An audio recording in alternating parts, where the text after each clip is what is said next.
Ok, meus irmãos, nós vamos dar início à nossa aula. Eu havia dito aos irmãos que nós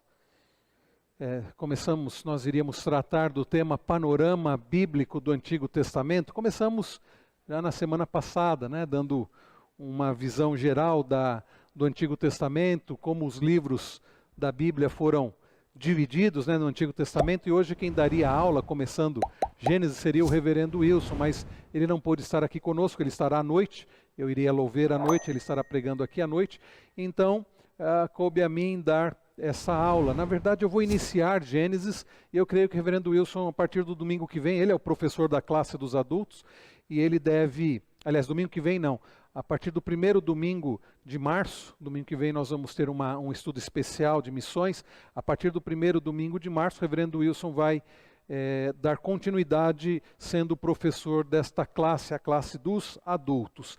Queridos, panorama do Antigo Testamento. Qual é o propósito? Darmos uma visão geral para os irmãos da Bíblia. Vamos começar com o Antigo Testamento, provavelmente não vamos terminar esse ano.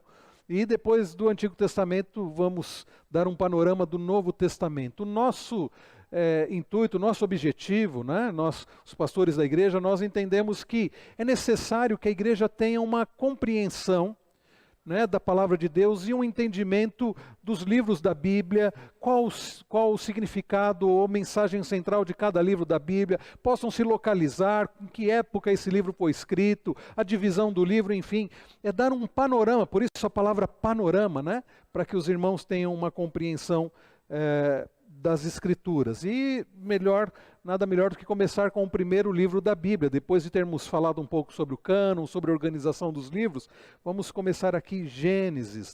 Qual é o alvo da lição? O que nós devemos saber? Ter a visão geral do livro de Gênesis, com ênfase no que nós chamamos de nos começos. O nosso propósito, então, meus irmãos, começando aqui em Gênesis, e é interessante falar começando em Gênesis, porque Gênesis, a própria palavra do hebraico, Reshit, princípio, o começo, Bereshit, aliás, é o título do livro. A primeira palavra de Gênesis, no princípio, é o título do livro em hebraico, Bereshit, no princípio. A ideia de princípio, de começo, é o livro que trata também das origens, não da origem de Deus, porque Deus sempre existiu, mas da criação de Deus. Então, é o livro que trata a respeito das origens. E nesse livro, meus irmãos, nós veremos como Deus, ele nos ensina acerca, e já começa partindo já do pressuposto da existência de Deus, porque como é que começa a Gênesis? Você pode abrir sua Bíblia. No princípio, criou Deus os céus e a terra. Não começa falando sobre a origem de Deus, porque Deus não tem origem, ele sempre existiu. Ele é um ser, daí o teólogo Karl Barth, com quem eu não concordo plenamente em muitas coisas, mas ele disse algo interessante, que Deus é um ser totalmente outro, no sentido de incomparável. Conquanto nós tenhamos sido criados e tudo mais tenha sido criado, Deus não foi criado, ele sempre existiu. A Trindade sempre existiu, Pai, Filho e Espírito Santo, o Pai que existe desde sempre, e o Filho que é gerado, como ensina a nossa confissão de fé, é gerado eternamente do Pai, ou seja, não teve uma origem. O Espírito Santo que procede do Pai e do Filho, então Deus existe desde sempre. Gênesis é o primeiro livro do Antigo Testamento. A ordem que aparece no cânon, nós vimos o que é cânon. A ideia de cânon é a ideia de uma régua, de uma vara, de medida. A ordem que aparece no cânon reflete sua importância como o que nós chamamos de a semente de toda a história, que são desenvolvidas no Antigo Testamento e no Novo Testamento.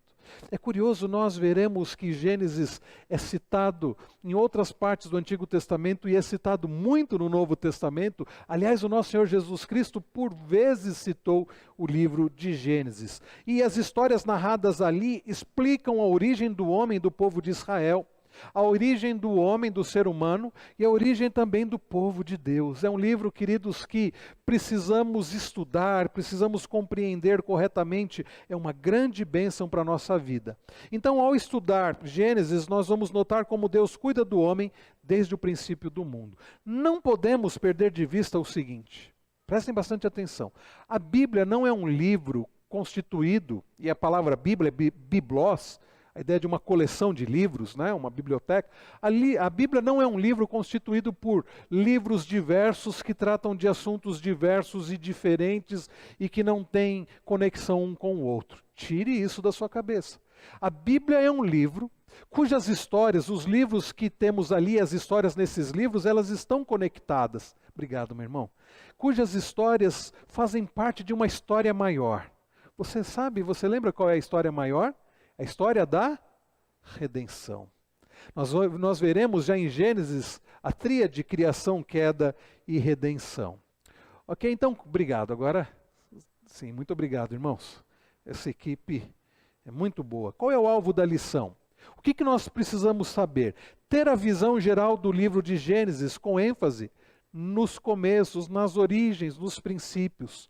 O que nós devemos, isso é o saber, e o sentir, desejar conhecer mais do Criador.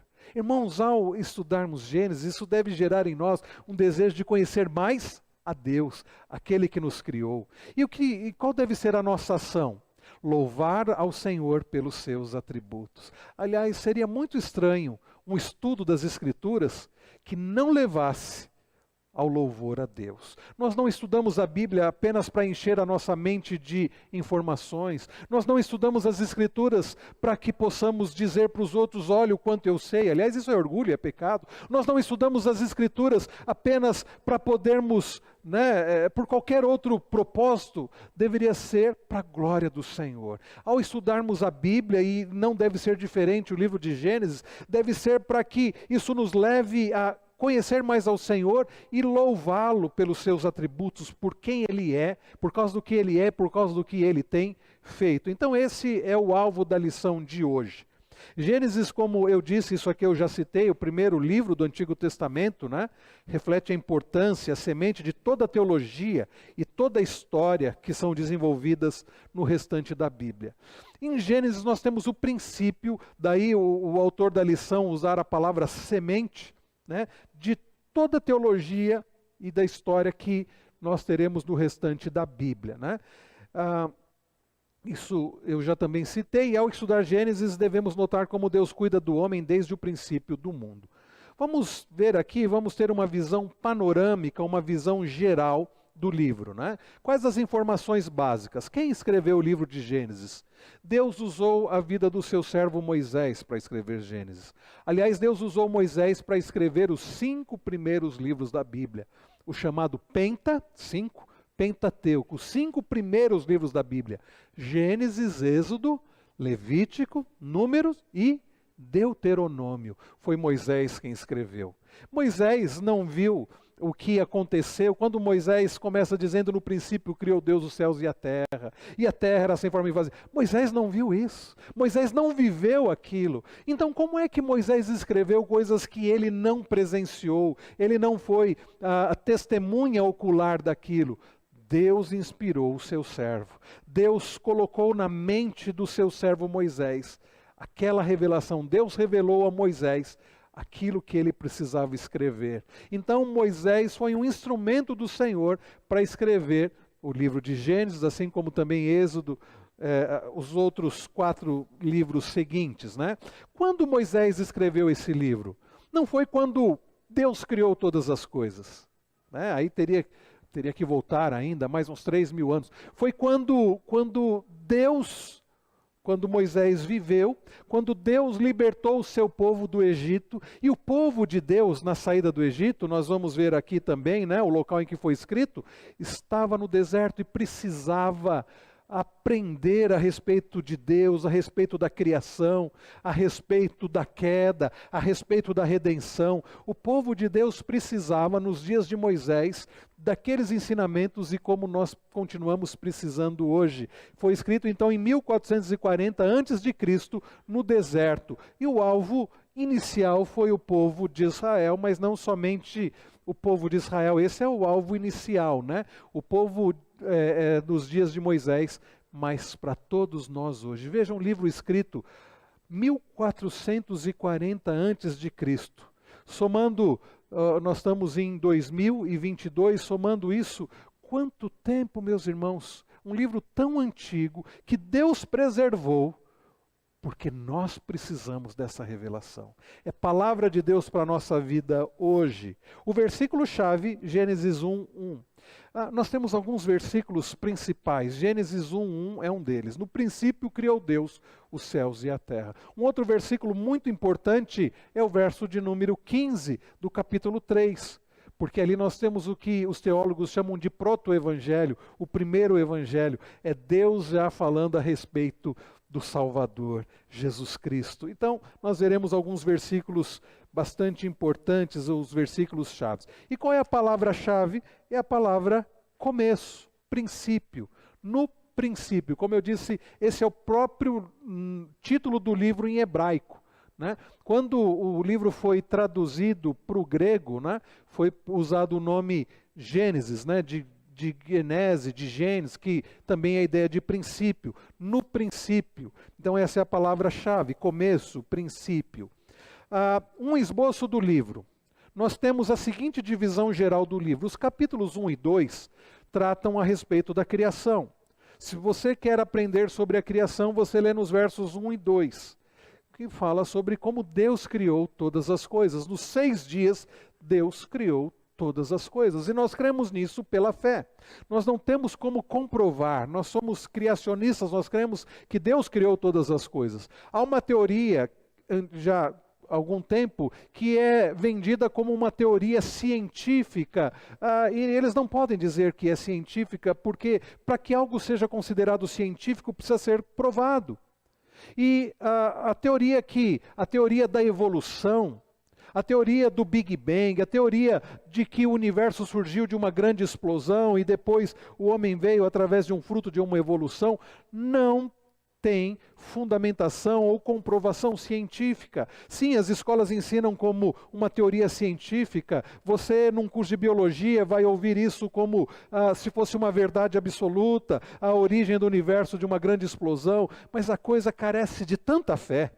O cientista cristão Adalto Lourenço, ele faz até uma comparação, aliás ele esteve aqui, antes de eu chegar aqui, há mais de 10 anos o Adalto Lourenço esteve aqui, eu sei, eu vi os livros dele, eu acho até que ele é primo do reverendo Emiliano, né? Precisamos trazer reverendo Adalto novamente, vou ver com o pastor Emiliano se ele nos ajuda nisso. E quando ele esteve aqui, ele ensinou para os irmãos, alguém estava aqui quando o Adalto Lourenço, olha, muita gente estava aqui. Então os irmãos devem ter ouvido do Adalto, ele fala, por exemplo, sobre o carbono 14, como as dificuldades com isso, ele fala sobre o quanto de fé precisa ter para crer na teoria do Big Bang. É como se um caminhão estivesse transportando farinha, estivesse transportando fermento, estivesse transportando leite, estivesse transportando açúcar, todos os ingredientes. Irmãos, eu não sei nem preparar um bolo, não sei nem fazer um bolo, tá? Estou citando algumas coisas que eu acho que vai num bolo, né? Que mais? Eu falei farinha, fermento, açúcar, ovos. E o caminhão está transportando tudo isso, de repente, num acidente, o caminhão se envolve num acidente, tomba e pega fogo, e alguém chega lá e quando vê, aqueles elementos, aqueles ingredientes se misturaram num acidente e por causa do fogo assou, e a pessoa chega lá e tem um bolo prontinho, com forma de bolo, com, quem sabe, até cobertura, quem sabe até uma cerejinha em cima e tudo mais. Bom, é preciso muita fé para acreditar nisso, né? Que o resultado, aquele bolo que você vê, um bolo bem decorado, bonito, gostoso, você fala assim, veio o resultado de um acidente do caminhão que transportava tudo. Não é uma coisa absurda? Você vê um bolo bem feito, decorado, você fala assim, alguém preparou isso. Não é possível que isso seja fruto do acaso. Alguém, né, imaginou isso, alguém preparou isso. É por isso que hoje muitos cientistas, bom, não sei se muitos, mas alguns cientistas têm ido para a teoria do design inteligente. Ao contemplar o universo, a beleza do universo, a harmonia do universo, a sofisticação de todas as coisas, é preciso, né, muita fé para acreditar, muita fé no acaso para dizer, olha, isso é fruto de uma grande explosão. Caos não cria ordem. Caos não cria ordem. Marcos?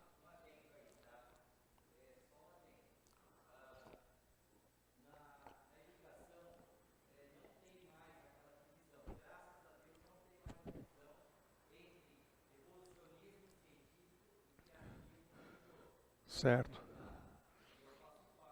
Aham. Uhum.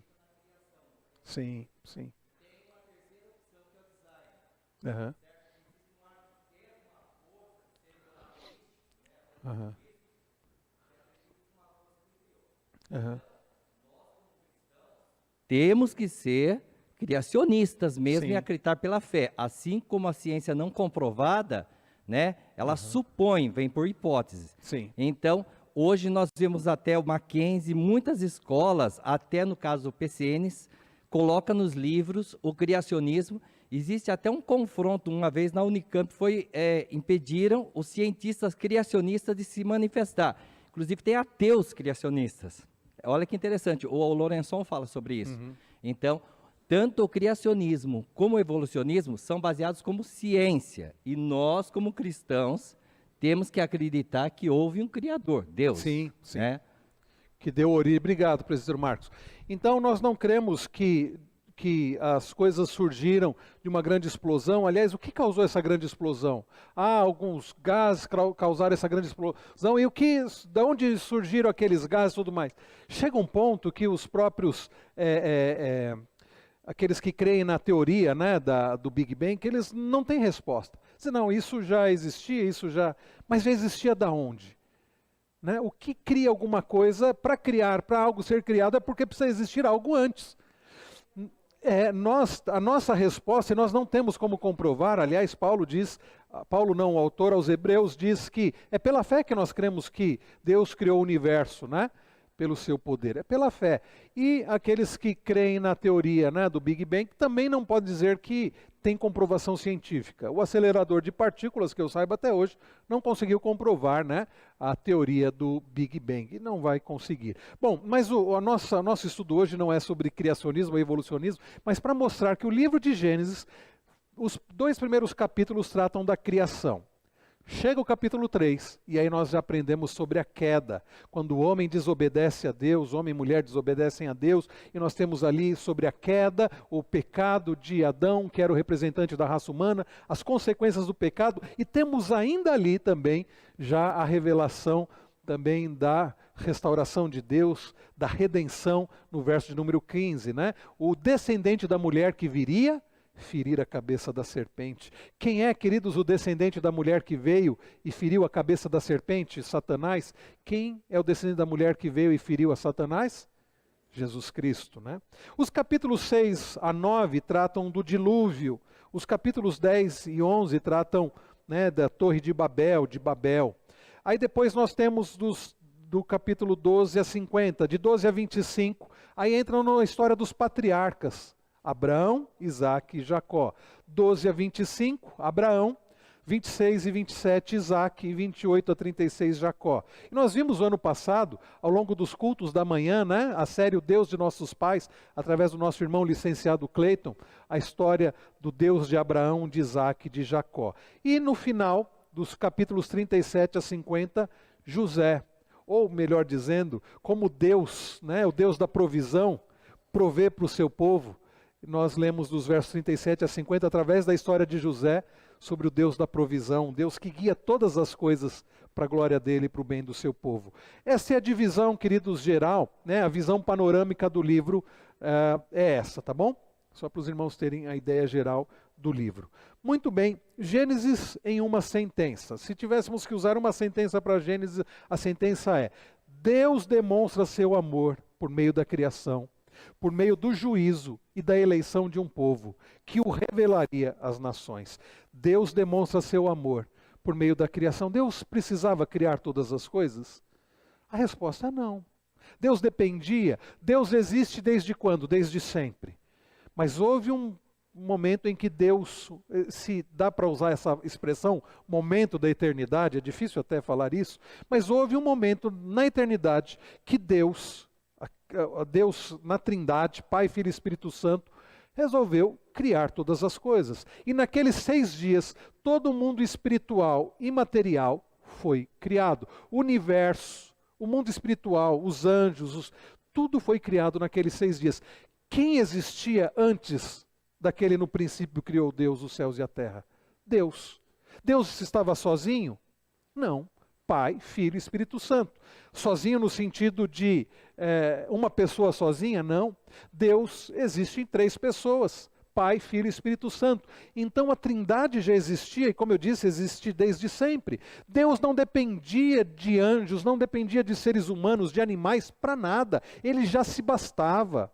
Ele já tinha glória em si mesmo. Mas Deus quis revelar o seu amor ao criar todas as coisas. Então, queridos, Deus demonstra seu amor por meio da criação. Deus demonstra o seu amor por meio do juízo. Houve a queda. Ele, sendo um justo juiz, ele executa o seu juízo. Deus demonstra o seu amor por meio da eleição. Escolher para ele um povo. E ele escolhe em Abraão um povo para si, para manifestar o seu amor, para manifestar o seu perdão, para manifestar misericórdia. E Deus manifesta esse amor por meio de um povo que o revelaria às nações. Aliás, Deus sempre intentou ter representantes visíveis do Deus que é o Deus invisível. Muito bem, Gênesis então é o livro dos começos, o livro das origens. Observe que esse livro tem um registro de várias origens, de vários começos, humanidade, né? Tanto da humanidade quanto de hábitos e convenções que os homens desenvolveriam. Olha só, podemos ver aqui começos, eu estou usando aqui, esse estudo é baseado numa revista da editora Cristã Evangélica, eles disponibilizaram inclusive os slides. Além da palavra começos, poderia ser origens, né? Origens. Então, Gênesis 1, a origem do mundo. Gênesis 1 também, a origem da raça humana. Gênesis 2, Deus estabelecendo o casamento. Vejam, o casamento não é obra, fruto da sociedade. É por isso, queridos, que o casamento, nós devemos dar ouvidos ao Senhor a respeito do casamento. Não é o que as pessoas acham, não é o que o Supremo Tribunal Federal fala que deve ser o casamento ou a própria Constituição, mas o que a Bíblia diz sobre o casamento. Nós lemos, por exemplo, lá em Gênesis 2, que deixará, pois, o homem, seu pai e sua mãe, e se unirá à sua mulher, tornando-se os dois uma só carne. Então, queridos, é Deus quem estabeleceu o casamento e devemos buscar na palavra dele a vontade dele para o casamento. Gênesis 3, nós temos ali a origem do pecado, como o pecado e o mal surgiu na humanidade, né? Porque o mal já havia em Satanás, mas o mal surge na humanidade através da desobediência de Adão. Gênesis 4, a origem das cidades. Gênesis 4 também, a origem ali da chamada tecnologia, instrumentos, tendas, o uso do metal e tudo mais. Gênesis 12, a origem do povo de Deus, de Israel. Tá? Tudo bem até aqui, meus irmãos?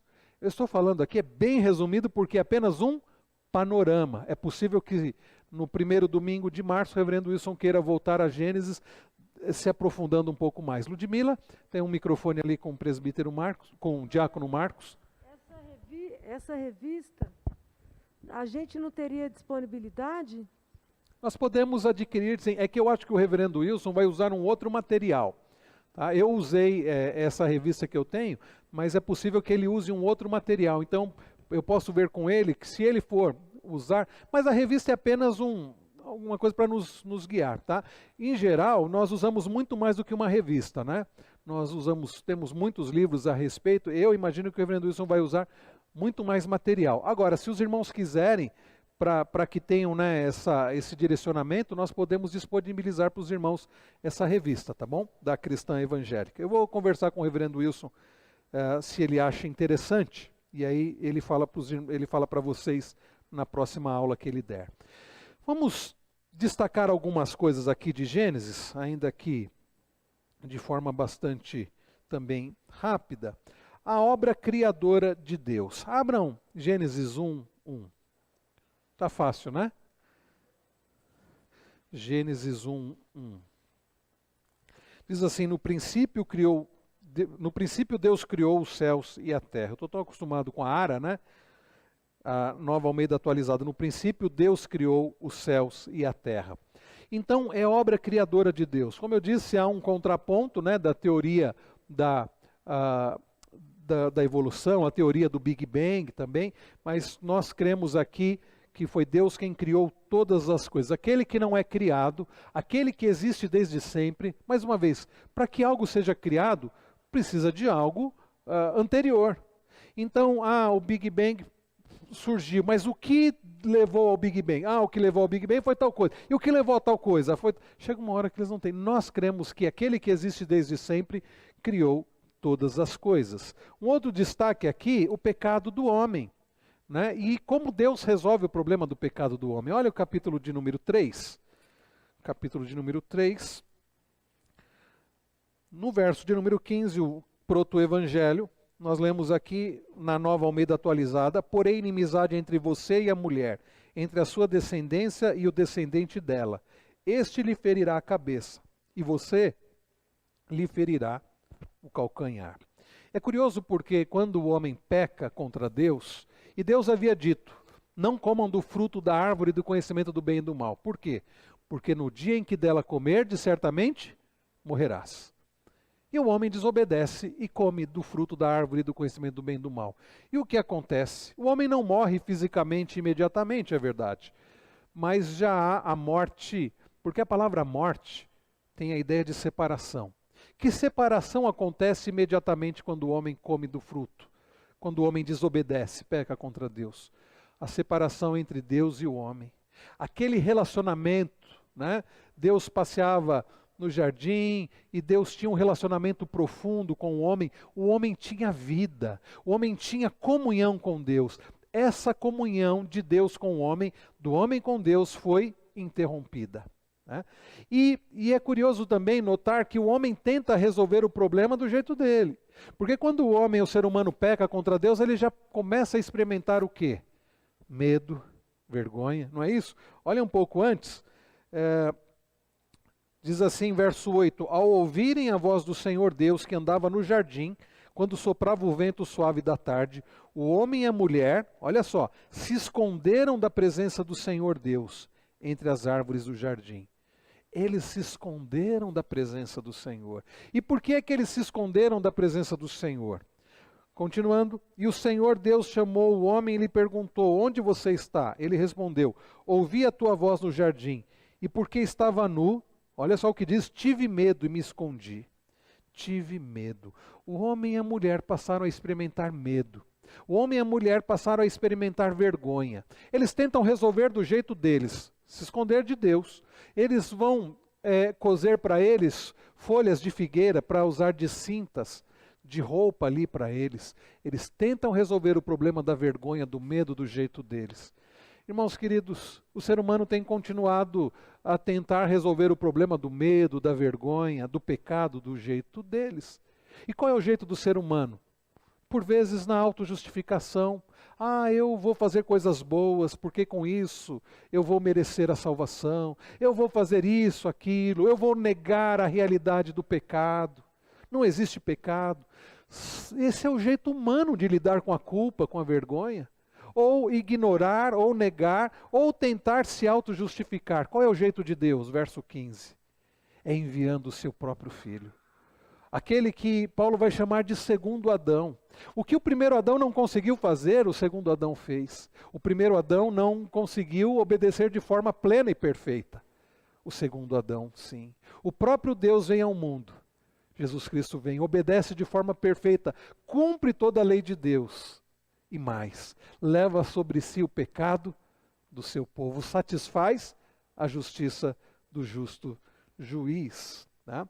Qual é o propósito, meus irmãos? Gênesis representa começos que incluem julgamento. Ele é o justo juiz. Ele disse, não comam do fruto, o dia que vocês comerem vocês vão morrer. E o justo juiz não pode simplesmente mudar a sentença, dizer assim, não, deixa para lá.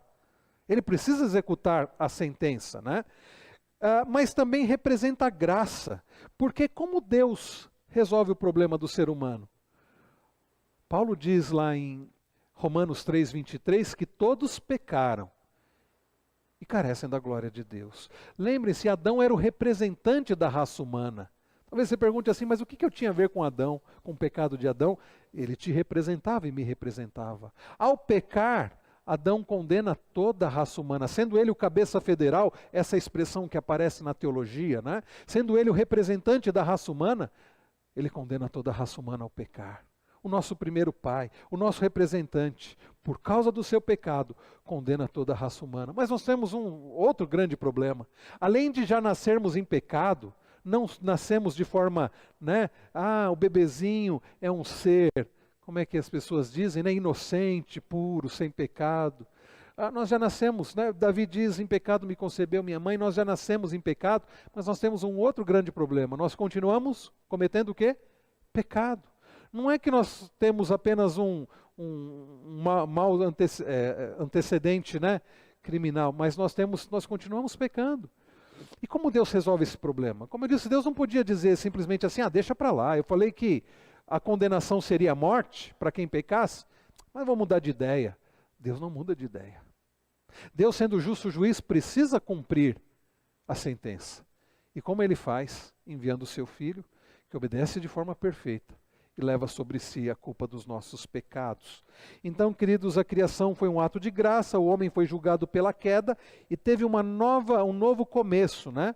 Através de Noé. Noé, vocês já pararam para pensar na ideia da arca? O que a arca representa? A arca de Noé, que foi um meio de salvação. Melhor dizendo, quem a arca representa? Você pararam para pensar? Jesus. A arca é um tipo de Cristo, é uma tipologia. A arca é uma tipologia, foi um meio de salvação. Noé e sua família, na arca, tiveram a vida preservada. A arca foi um meio de salvação. Noé constrói aquela arca e passa anos na construção daquela arca. As pessoas zombavam, as pessoas escarneciam. Cada tábua ali pregada era um anúncio, né? E o anúncio de que viria a destruição e que eles deveriam entrar na arca, que era a salvação. E as pessoas debocharam, zombaram, fizeram piada, ridicularizaram Noé e não entraram na arca. Lembram-se o que aconteceu? Deus fecha a porta da arca e começa a chover, e chove, a água começa a subir, e as pessoas em desespero queriam entrar, mas já não podiam, e as pessoas morrem. Irmãos queridos, Deus mostra através da arca já uma tipologia da salvação. E hoje não é diferente. Nós falamos de Cristo, que é o Salvador. É o único meio de salvação. E as pessoas ignoram, alguns debocham, outros ridicularizam. Mas um dia a porta da arca vai se fechar. Um dia Jesus vai voltar. Aqueles que estiverem em Cristo, a arca, como Paulo diz lá em Romanos 8, nenhuma condenação há para os que estão em Cristo, né? Você está na arca, você está em Cristo. Bom, queridos, algumas curiosidades de Gênesis. São aproximadamente 2000 anos de história, em diversos lugares. Jardim do Éden, Nod, Canaã, Egito, Ur, Harã, vários lugares. Nós lemos Gênesis, nós vamos vendo várias localizações ali, né? Gênesis interage com civilizações antigas, né? E que já tinham seus registros escritos. E dando alguns exemplos, né? Suméria, Acade, Canaã, Egito, civilizações muito antigas que a arqueologia, né, comprova que aquelas civilizações de fato existiram, né? E uma outra curiosidade, o primogênito deveria ser o herdeiro e o sucessor do pai. Mas em Gênesis não é essa sequência, né? Abel, Sete, Abraão, Isaque, Jacó e Judá não eram primogênitos. E uma outra curiosidade, né? As narrativas de Gênesis são uma expressão de contracultura em relação a outras explicações e histórias de sua época. Não sei, por exemplo, se os irmãos já ouviram falar, né? Quando se fala sobre o dilúvio, né? Há uma narrativa babilônica também sobre o dilúvio. Não é somente uma narrativa bíblica do dilúvio, há uma narrativa babilônica sobre o dilúvio. No relato babilônico de um dilúvio universal, Gilgamesh é chamado a construir uma arca, porque os deuses se sentiam incomodados pelo barulho que os homens estavam causando. Olha só a diferença, né? Então os deuses incomodados pelo barulho que os seres humanos causavam, ele manda, né, Gilgamesh construir a arca e destrói, né? E interessante que os deuses se sentiam incomodados quando queriam tirar, né, a sua soneca depois do almoço, né, entre aspas. E no relato bíblico, Deus salva a família de Noé para preservar a sua promessa. Lembram? Gênesis 3,15, o descendente da mulher viria ferir a cabeça da serpente. Como o descendente da mulher viria se Deus destruísse toda a terra? Deus preserva Noé e sua família. Deus preservando a sua promessa de redenção. De Noé vem o Salvador. Vem Noé, depois de Noé, né, toda a sequência, e nós vemos, depois nós podemos ver lá em Mateus, na genealogia, né, de Davi, vai passando por Davi até vir Jesus Cristo, né, o descendente da mulher. Uma outra curiosidade, o livro de Gênesis pode ser dividido em 10 partes. Vejam aqui as doutrinas, e veremos as partes aí, né, nessas divisões.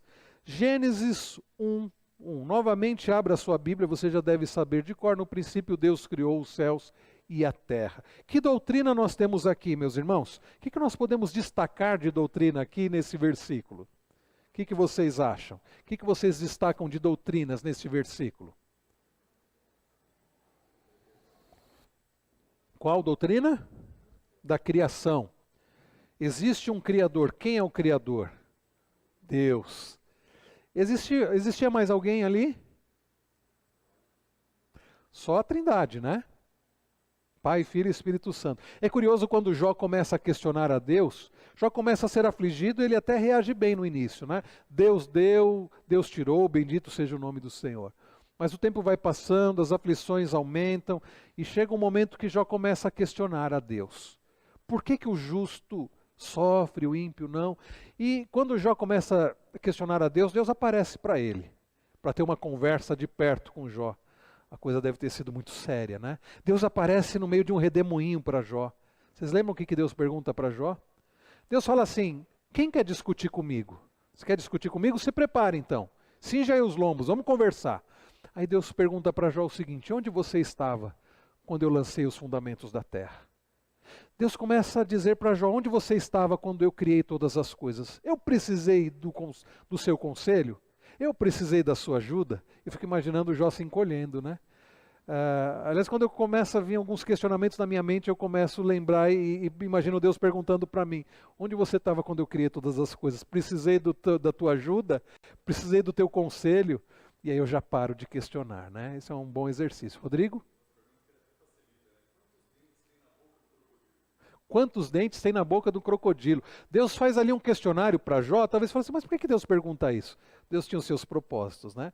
E para mostrar para Jó que Deus criou todas as coisas sem a ajuda de ninguém, sem o conselho de ninguém, Paulo vai trazer isso lá em Romanos 11, né? Quem primeiro deu a ele, depois recebeu, porque dele, por meio dele, para ele, são todas as coisas. Nós temos aqui, queridos, a doutrina da criação, do Deus único. A fé no Deus único é um dos pilares, né? Não só do judaísmo, mas também do cristianismo.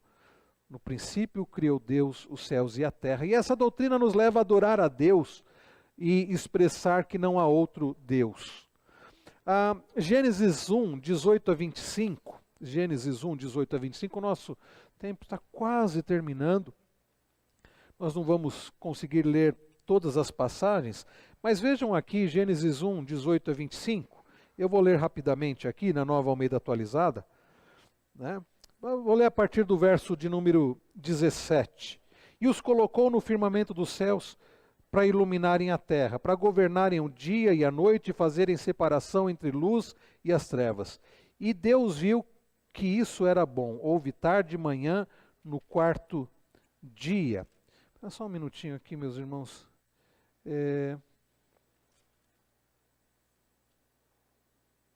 Não, está errado. Não é Gênesis 1, é Gênesis 2, 18 a 25. Gênesis 2, desculpe.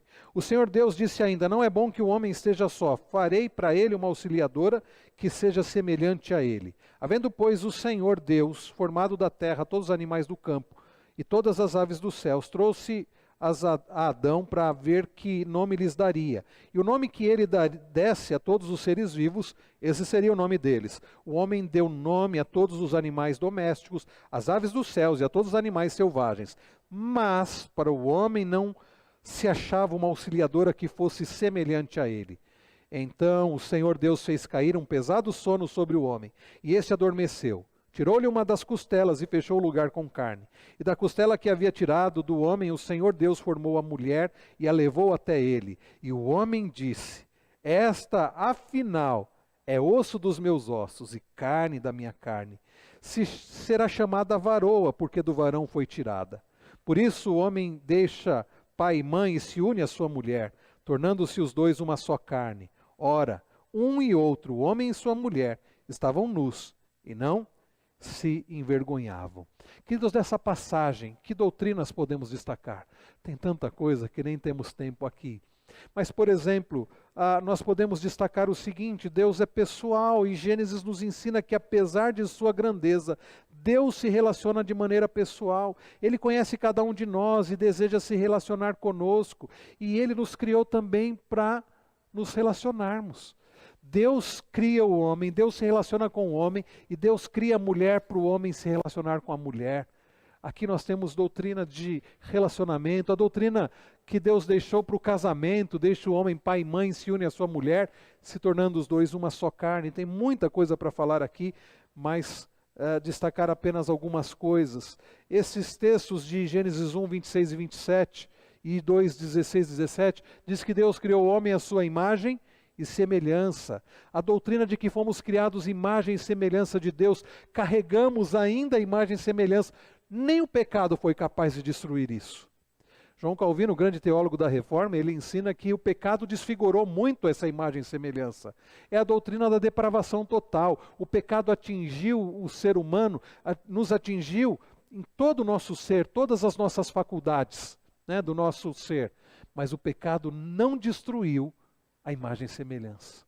O mais miserável dos seres humanos ainda carrega imagem e semelhança de Deus, ainda que muito desfigurada por causa do pecado, né? Gênesis 3,15, né? A doutrina da redenção, o proto-evangelho. Gênesis 12, 21, 26 e 28, Abraão e seus descendentes, mostra como Deus escolhe para si um povo. Nós não merecemos nada. Abraão não era um homem perfeito, não era de uma terra perfeita, mas foi escolhido por Deus. Deus o tira lá de Ur dos Caldeus, povo idólatra, para fazer dele pai de uma numerosa nação.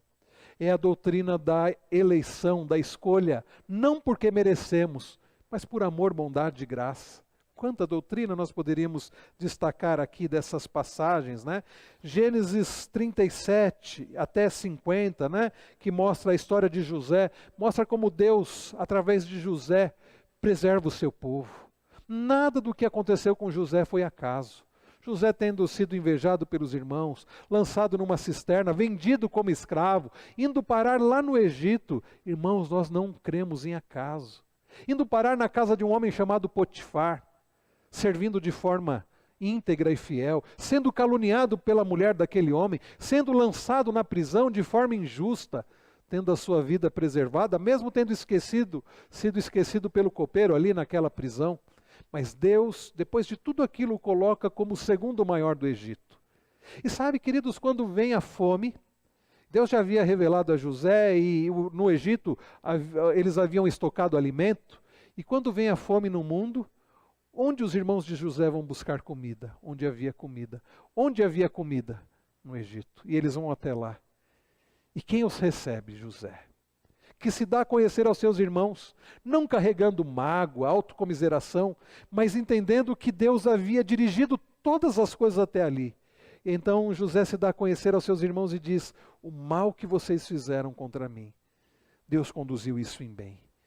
E ali o povo de Deus é suprido. E o povo de Deus vai para o Egito e ali o povo cresce, o povo se multiplica. É verdade que depois eles são feitos escravos, mas Deus vai lá e os liberta, e cuida, e dá a lei para eles. Bom, a história continua e não é hoje que nós vamos falar sobre essa continuação. Mas irmãos, nós lemos em Gênesis 37 a 50, até o final, como Deus cuida do seu povo, como Deus provê a necessidade do seu povo, como Deus conduz o plano da redenção. Criação, queda e redenção. E essa tríade que nós temos em Gênesis, já nos 3 primeiros capítulos, ela vai se estender por toda a Bíblia. Deus criou todas as coisas. O homem pecou, veio a queda, mas Deus está redimindo na pessoa de Jesus Cristo tudo. E um dia essa redenção será completa. Um dia haverá, depois da redenção, a restauração, a consumação de todas as coisas. Mas isso nós vamos tratar o dia que chegarmos lá no livro de Apocalipse e a gente volta a falar sobre isso. Não, vamos falar sobre isso antes ainda, porque criação, queda e redenção e a consumação nós vamos ver durante toda a Bíblia. Mais uma vez, queridos, vocês vão perceber que essas histórias não estão desconectadas umas das outras. Esses livros da Bíblia não estão desconectados. Jesus citou várias passagens que nós lemos aqui. Essas histórias fazem parte de uma história maior. A história da redenção. Na bendita pessoa do descendente da mulher, Jesus Cristo, do próprio Deus que veio para nos redimir.